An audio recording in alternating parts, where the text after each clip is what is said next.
The slap cracked across the airport lounge before anyone realized who had been hit. Lorenzo Moretti, the feared mafia boss whose name could silence businessmen, politicians, and killers, had a panicked stranger by the collar after catching him dragging away a screaming 7-year-old boy. "I don't know him!" Matteo cried. Lorenzo pulled the child behind him. Then a breathless, beautiful plus-size woman pushed through the crowd. "Matteo!" The boy ran toward her.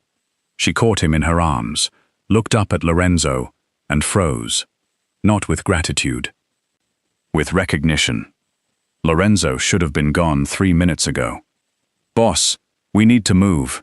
Vittorio's voice carried the careful urgency of a man who knew exactly how much money was waiting at the other end of Lorenzo Moretti's flight. A private aircraft sat ready on the tarmac.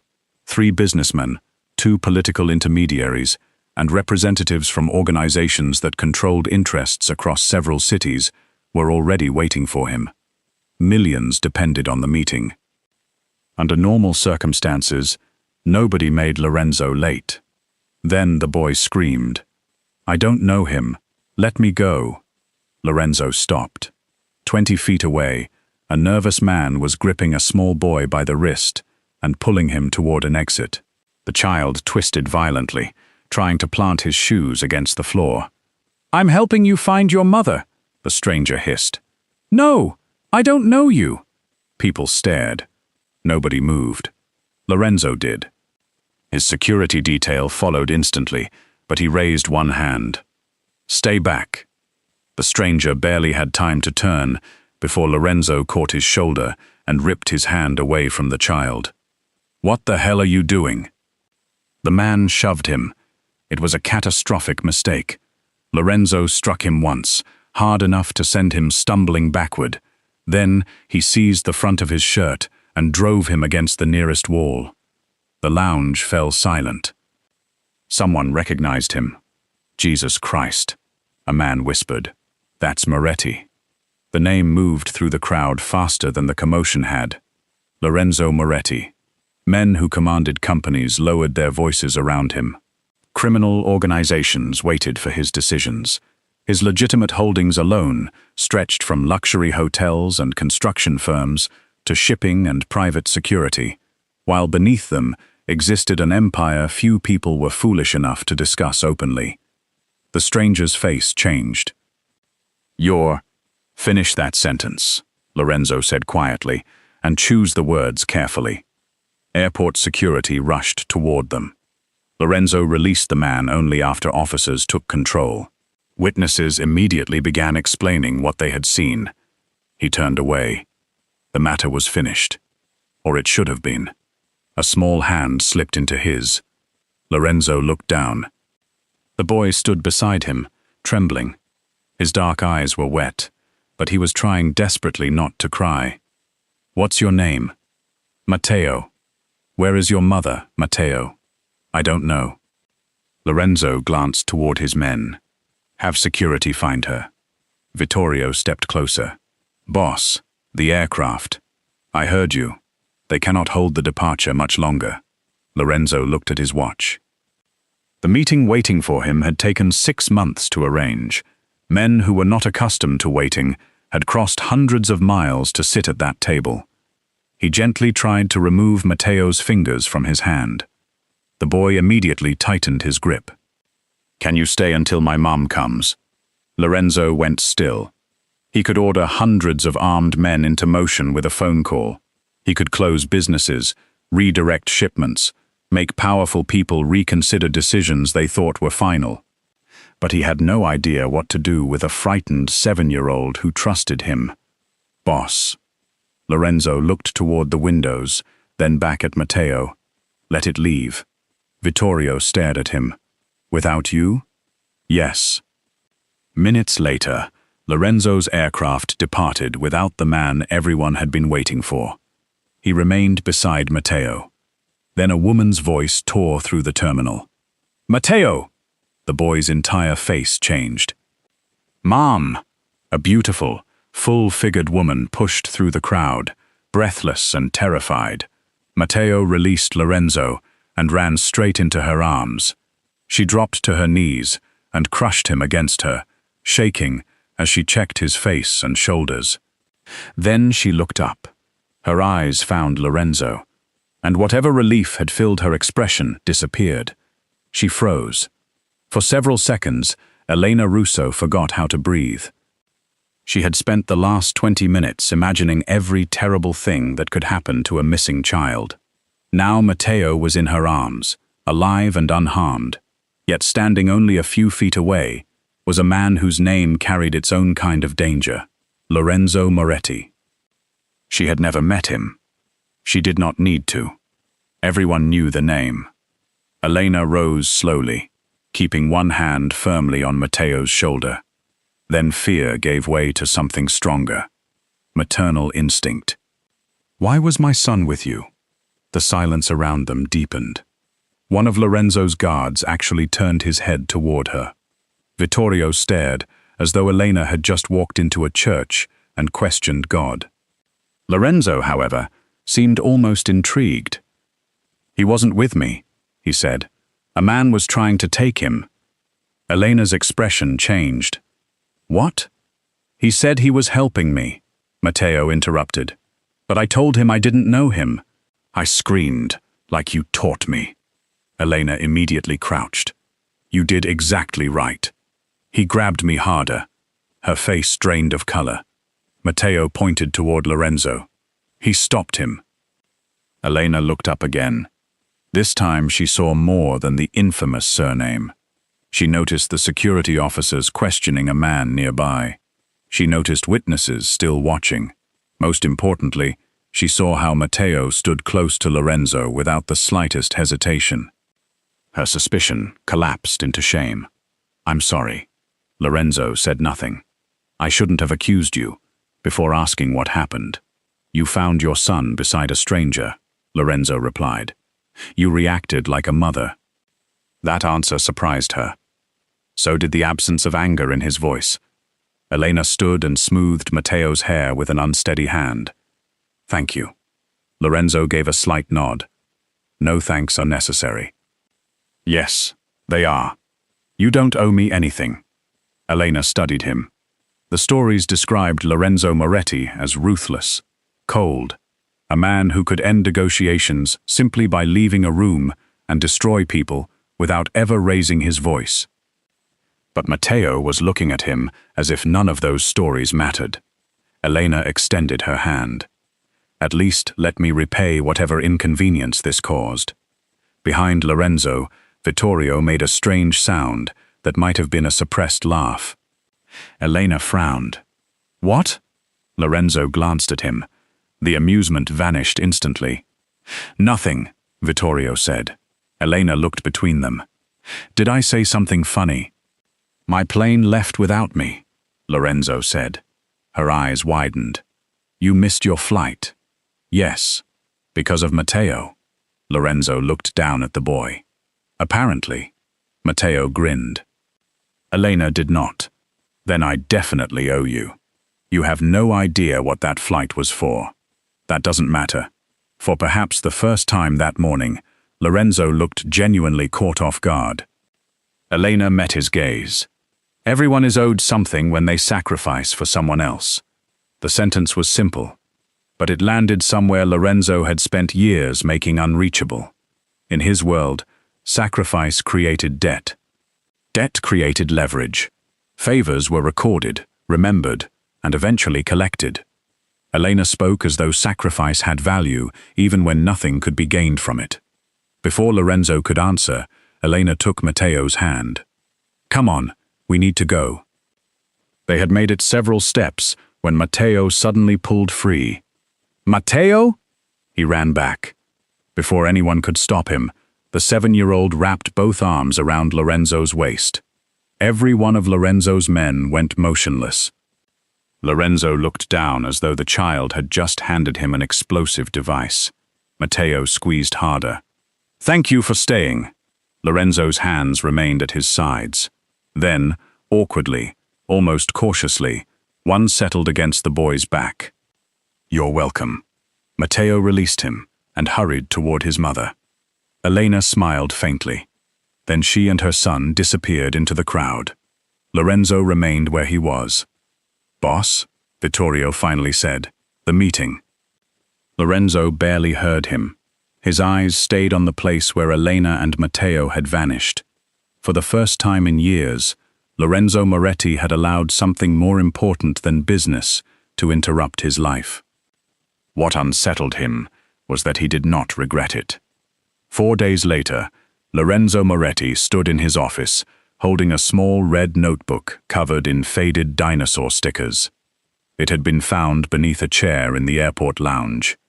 Matteo's name was written inside. Vittorio had offered to have it delivered. Lorenzo had said no.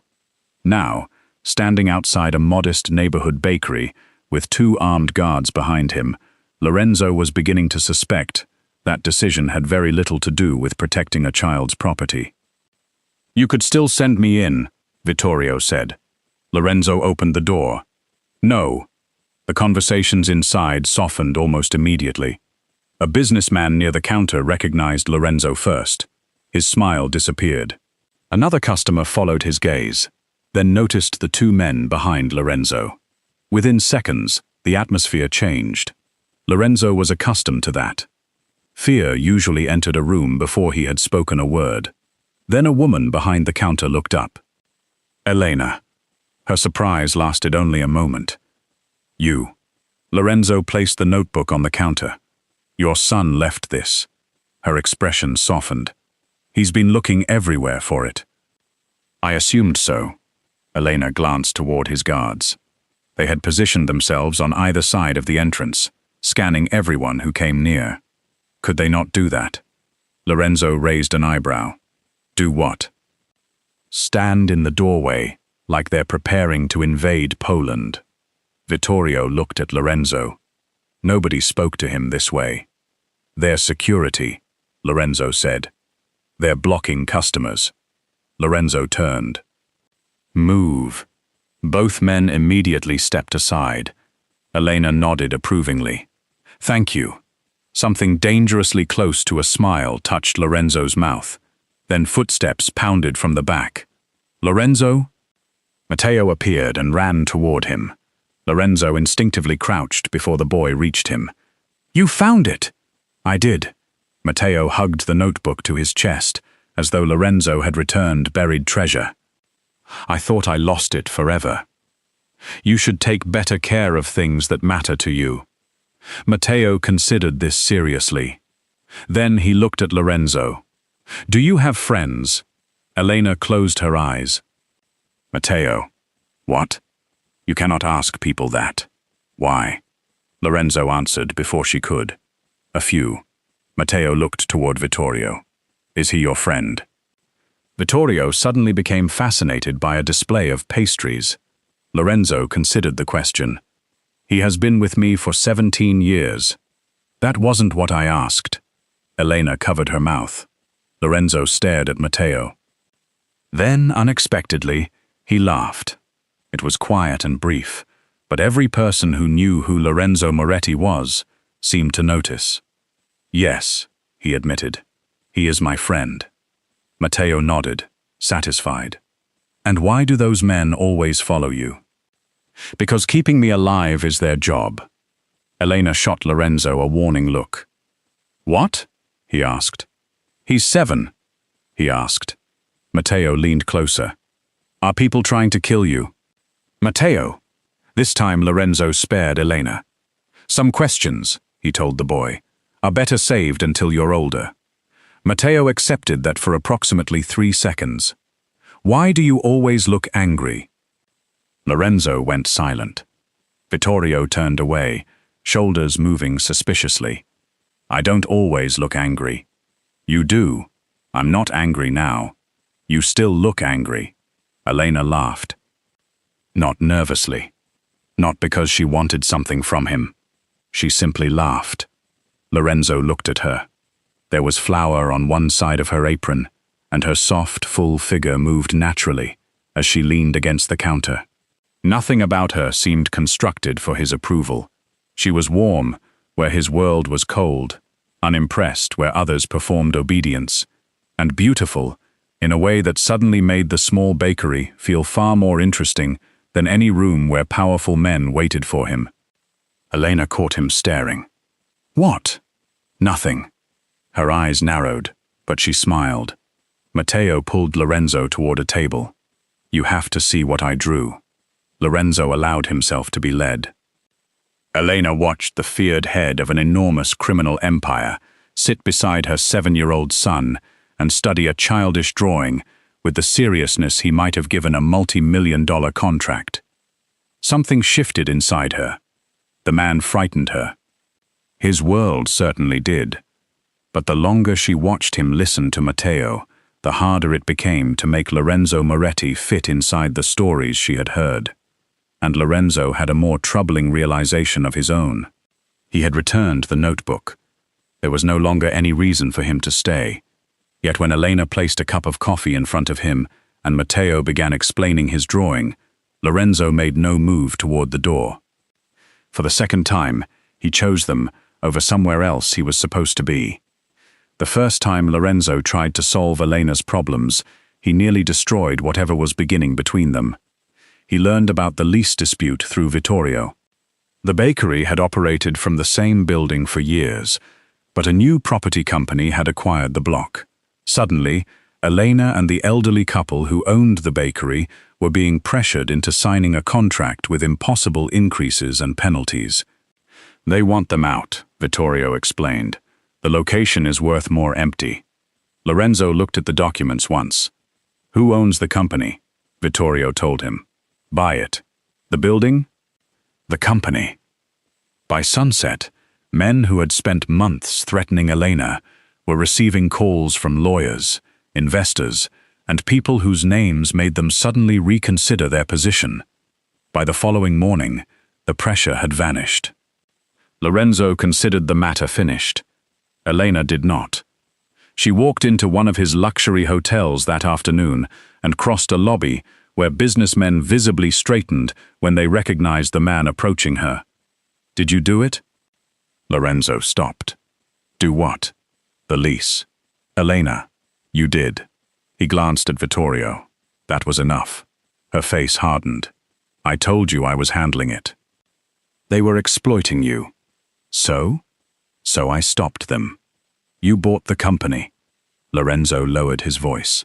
It was efficient. Efficient. People nearby pretended not to listen. Few had ever seen someone confront Lorenzo Moretti publicly and remain standing there afterward. You cannot purchase every problem in my life. I can purchase this one. That isn't the point. Then explain the point. Elena stared at him, almost incredulous. The point is that you never asked me. Lorenzo's expression cooled. I was protecting you. No, you were deciding for me. The distinction irritated him because he genuinely did not understand it. If someone threatens something under my protection, I remove the threat. I am not something you own. I didn't say you were. You didn't have to. Lorenzo went silent. Elena stepped closer. I know what power means to you. You see danger, you crush it. Someone closes a door, you buy the building. Someone threatens you, you make them disappear from the equation. Her voice softened, but not her resolve. I have spent years building a life where Matteo knows his mother can stand on her own feet. I will not become another person who survives because Lorenzo Moretti allows her to. Something changed in his eyes. Most people feared his anger. Elena seemed more concerned with whether he understood her. I was helping you, he said. I know. That answer disarmed him more effectively than accusation. And I know you meant well. But protection without permission can become control. Lorenzo stared at her. In his world, protection and control had always been almost identical. He controlled territory to protect it. Controlled information. Controlled people. Controlled outcomes. Nobody had ever asked whether the people being protected wanted his hand around the situation. What should I have done? He finally asked. Elena had expected resistance, not a question. You could have asked what I needed, and if what you needed wasn't enough, then you could have trusted me to discover that myself. For several seconds, neither spoke. Then Lorenzo turned toward Vittorio. Reverse anything that can be reversed. Vittorio blinked. Boss? You heard me. Elena's anger faltered. Lorenzo looked back at her. Handle it your way. And she did. With legal assistance from a small business association and several other tenants, Elena challenged the contract. She negotiated, documented the coercive tactics, and helped force the property company into concessions without Lorenzo's empire swallowing the problem whole. Lorenzo stayed out of it. Mostly. When two men connected to the dispute began appearing outside the bakery late at night, he did not buy another company or threaten anyone. He called Elena. Do you want help? The silence on the other end lasted several seconds. Yes. One word. Permission. That night, a legitimate Moretti security team monitored the street while Elena closed the bakery. No intimidation. No confrontation. No men dragged into dark rooms. Just protection she had chosen. When Elena stepped outside, Lorenzo himself was waiting across the street. You didn't have to come. I know. She walked toward him. You're learning. I dislike it. Elena smiled. I can tell. He looked at her for a long moment. For Lorenzo, restraint had always meant leaving an enemy alive. Now it meant something entirely different. It meant possessing enough power to take control, and choosing not to. Elena had not made him weaker. For the first time, she was teaching him that power could also mean knowing when to step back. Matteo never learned to be afraid of Lorenzo. Adults did. When Lorenzo entered the bakery, conversations sometimes stopped. Men who recognized him suddenly remembered appointments elsewhere. His guards remained close, and his phone carried decisions involving businesses, territories, millions of dollars, and men who would move the moment he gave an order. Matteo cared about none of it. You promised. Lorenzo looked down from his phone. The boy stood beside his table holding a chessboard. I did. You said after lunch. Lorenzo glanced at Vittorio, who was waiting to discuss an urgent dispute between two senior men in the organization. Give me 20 minutes. Vittorio knew better than to ask whether Lorenzo meant him or Matteo. Matteo answered for both of them. You said 30. Lorenzo slowly put down his phone. 30. From behind the counter, Elena smiled. Over the following weeks, moments like that became strangely normal. Lorenzo remembered that Matteo hated raisins but loved strawberries. He remembered the name of the boy who had pushed him at school and, after Elena firmly prohibited any Moretti-style intervention against a second grader, limited himself to asking Matteo how he had handled it. He remembered promises. Every one. Once, a meeting involving senior figures from 3 cities ran nearly 2 hours late. Men who controlled criminal crews and legitimate companies were still arguing when Lorenzo looked at his watch and stood. We're not finished, one of them said. I am. Nobody challenged him. Lorenzo left because he had promised Matteo he would attend his school presentation. Elena saw him arrive 7 minutes before it began, still accompanied by security, his expression severe enough to make several parents move instinctively out of his path. Then Matteo spotted him. You came. Lorenzo crouched as the boy ran over. I said I would. That was when Elena began to understand the difference. Lorenzo could buy almost anything Matteo wanted. Instead, he gave him something far more difficult for a man like him to surrender. Time. And Matteo gave Lorenzo something no employee, ally, or subordinate could offer. Affection without fear. One evening, Elena found them sitting together after the bakery had closed. Matteo had fallen asleep against Lorenzo's side. Lorenzo had not moved. You can breathe, Elena whispered. He'll wake up. Children survive movement. Lorenzo looked unconvinced. Elena laughed softly and sat opposite him. She watched his enormous hand carefully support Matteo's shoulder. There were scars across his knuckles. Ink disappeared beneath his sleeve. She knew those hands belonged to a man capable of violence.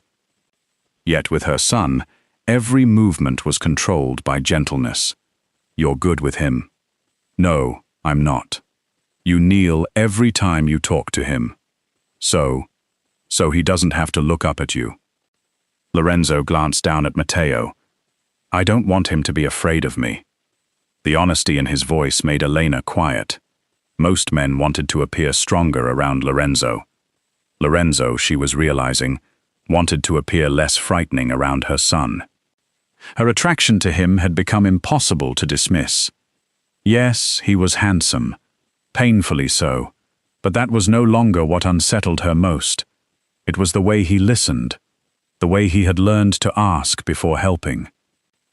The way his gaze sometimes lingered on her full, curving figure with unmistakable appreciation, yet never made her feel inspected or reduced to her body. And it was the way he looked at Matteo, as though the boy had somehow discovered a door Lorenzo had spent decades hiding. "You could put him down," Elena whispered. "I know," but Lorenzo did not. Later, after Matteo was asleep upstairs, Elena found Lorenzo outside. "You've been avoiding me. I've been here 4 times this week." "You know what I mean." He did. Lorenzo could negotiate with men who might kill him if negotiations failed. He could order hundreds of people into motion without hesitation. But Elena, standing close to him, frightened him in a way none of them could. She studied his face. "What are you afraid of, Lorenzo?" His first instinct was to lie. He never exposed weaknesses. Weaknesses became leverage. Then he thought of Matteo asleep inside. He thought of Elena walking into his hotel and telling him no when powerful men struggled to say the word. He thought about how quickly this modest life had begun to matter more than parts of the empire he had spent decades building. "Having something I can't replace." Elena's expression softened. She understood. Not money, not territory. Them. For years, Lorenzo had believed attachment made a man vulnerable because enemies could use it against him. He had never considered the other danger. Love gave a person something whose loss no amount of power could repair. Elena reached for his hand. Lorenzo looked down at their joined fingers. He could have pulled away. Instead, his hand closed around hers. And for once, the most feared man in the city allowed himself to hold something precious without trying to control it. Elena had always known Lorenzo was dangerous. What she had not understood was the scale. The truth arrived accidentally. She went to one of Lorenzo's hotels, expecting to surprise him with coffee after Matteo's school day. Instead, she stepped from the elevator onto a private floor and found more than 20 men waiting outside a conference room. Some wore expensive suits. Others had the unmistakable stillness of men accustomed to violence. One of them recognized Elena and immediately opened the door. Inside, Lorenzo sat at the head of a long table. The room fell silent when she entered. Not polite silence. Absolute silence. Men twice Elena's age stopped speaking because Lorenzo Moretti had lifted one finger. Maps, corporate documents, shipping manifests, and financial reports covered the table. Elena recognized names of companies she had seen across the city. Then she heard one man say, "The crews in Chicago are waiting for Moretti's authorization." Another added, "New York won't move until he decides." Elena looked at Lorenzo. For the first time, she understood. He wasn't simply connected to organized crime. He commanded it. The hotels, construction companies, clubs, shipping businesses, and security firms were only the visible layer. Beneath them stretched networks involving hundreds of people and enormous amounts of money. And decisions made in this room could change lives far beyond it. Elena. Lorenzo stood. She stepped backward. His expression changed immediately. Not because she looked disgusted, because she looked afraid. Later, in the privacy of his office, Elena stood by the window with her arms folded tightly across herself. How many people answer to you? Directly? That isn't reassuring. Lorenzo said nothing. How many? Hundreds, depending on what you mean by answer. Elena closed her eyes. She thought of Matteo sitting on Lorenzo's shoulders 2 days earlier. She thought of armed men. Enemies. Retaliation. A 7-year-old boy, caught somewhere between them. I need time. Lorenzo's jaw tightened, but he nodded. For the next week, Elena kept her distance. Matteo asked why Lorenzo had stopped visiting. She told him Lorenzo was busy. It was partly true. What Elena did not tell her son was that Lorenzo had called only once. No pressure followed. No guards appeared outside her home. No gifts arrived. He did not ask Matteo to convince her to speak with him. The silence hurt more than Elena expected. Finally, she went to see him. Lorenzo was alone when she entered. I'm not afraid you'll hurt me, she said. I know. I'm afraid of what loving you could bring to my son. The word loving hung between them. Lorenzo's expression barely changed, but Elena saw the impact. You think I haven't considered that? I don't know what you consider. That's the problem. Your world is so much bigger than anything you showed me. I never lied to you. You let me see only the parts that were easy to accept. He absorbed the accusation without defending himself. Elena's voice broke slightly. I cannot gamble with Matteo. No. She looked at him. Lorenzo stepped closer, then deliberately stopped several feet away. If leaving me keeps your son safe in your mind, then leave. Elena stared at him. What? I won't stop you. There was no threat in his voice, no command, no bargain. If you decide I don't belong near Matteo, I won't use him to reach you. I won't have anyone watch you. I won't manufacture reasons for you to need me. Every sentence seemed to cost him something. You would just let us go? Lorenzo's eyes held hers. No. Her breath caught. I would want to stop you every day. Then his voice softened. But I would let you go anyway. Elena suddenly understood what he was giving her. Not protection. Not money. Not the force of an empire. Choice. The man who had built his entire life around controlling outcomes was willingly surrendering the one outcome that mattered most to him. Elena had once told him that protection without permission could become control. Now, when controlling her would have been easiest, Lorenzo refused.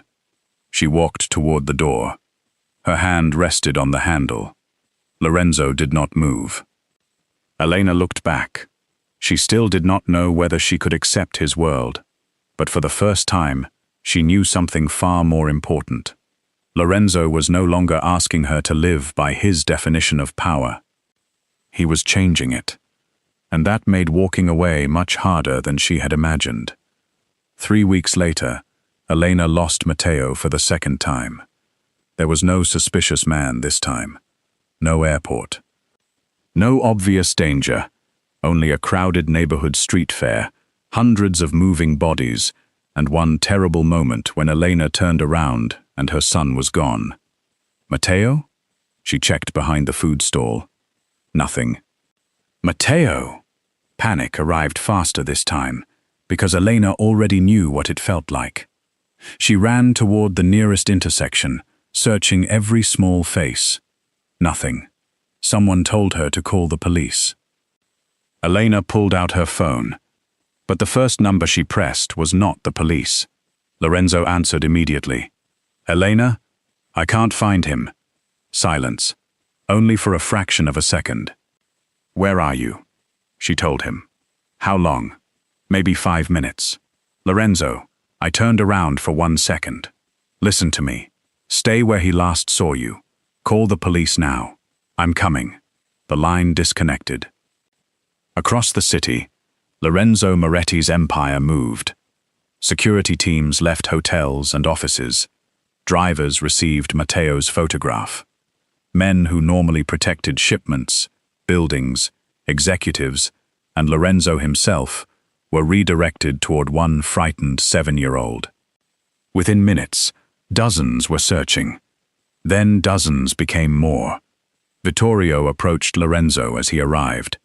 "We can lock down the surrounding streets." "No." Vittorio paused. The old Lorenzo would have, but Lorenzo remembered Elena. Protection without permission can become control. No intimidation, no dragging people aside. Coordinate with police and our licensed security teams. Cameras, exits, transit points. Quietly. And if someone took him, Lorenzo's face became terrifyingly still. First we find him. Elena stood exactly where Lorenzo had told her, fighting every instinct to run blindly through the crowd. Then she saw him. Lorenzo crossed toward her, surrounded by men who could mobilize entire organizations at his command. But when he reached Elena, he was simply Lorenzo. "We'll find him." "How can you know?" "I don't." It was not the answer she wanted. It was the answer she trusted. 10 minutes later, Lorenzo's phone rang. Everyone around him stopped. He listened. "Where?" Then his shoulders lowered. "We found him." Elena nearly collapsed. Matteo had wandered several blocks after seeing an elderly woman drop a scarf he thought belonged to his mother. By the time he realized his mistake, he no longer knew the way back. No kidnapping. No enemy. No conspiracy. Just a child trying to help someone. When Matteo was brought toward them, Elena ran. She dropped to her knees and wrapped herself around him. "I'm sorry, Mom." She kissed his hair through tears. "You never do that again. Do you understand me?" Matteo nodded against her shoulder. Then he saw Lorenzo. His face crumpled. "I got lost again." Lorenzo crouched. "And you were found again." Matteo threw his arms around him. This time Lorenzo did not freeze. He held the boy immediately. Later, when Matteo was safe beside Vittorio, Elena finally broke. Lorenzo caught her as she pressed both hands against his chest. "I thought I'd lost him. I know." She looked up at him through tears. "When I couldn't find him, I knew there was only one person I trusted to bring my son home." Lorenzo stopped breathing. Elena had not promised to accept his world. She had given him something greater. Trust. He wrapped his arms around her. Around them, men who feared Lorenzo Moretti kept their distance. Because the most powerful man among them was holding the woman he loved while her son waited beside him. And for once, Lorenzo understood exactly what power was for. Not possession, not control. Bringing the people you loved home. Months later, Vittorio stood beside Lorenzo's desk with a financial report in his hand. "You know," he said, "missing that flight cost us the original deal." Lorenzo looked through the window. Across the courtyard, Matteo was attempting to teach Elena how to kick a soccer ball. She missed spectacularly. Matteo collapsed laughing. Elena, beautiful and full-figured in a summer dress, put her hands on her hips before laughing with him. Lorenzo watched them. "No," he said. "Missing that flight was the first profitable decision I ever made." Vittorio shook his head. But the changes went far beyond romance. Lorenzo had begun dismantling some of the machinery that once defined him. Operations that placed innocent people at unnecessary risk disappeared. Legitimate businesses received greater investment. Several neighborhoods where fear had once been the Moretti organization's most effective currency began receiving money through legal development projects instead. Not because Elena had demanded that Lorenzo become someone else. She never had. She simply forced him to confront what kind of man he wanted to remain. And Lorenzo chose. He was still powerful. Men still lowered their voices when he entered rooms. Bodyguards still remained nearby. Senior criminals still waited for his decisions, and his name could still change the temperature of a negotiation. But power no longer meant the same thing to him. Elena never became impressed by the cars, hotels, money, or men standing guard.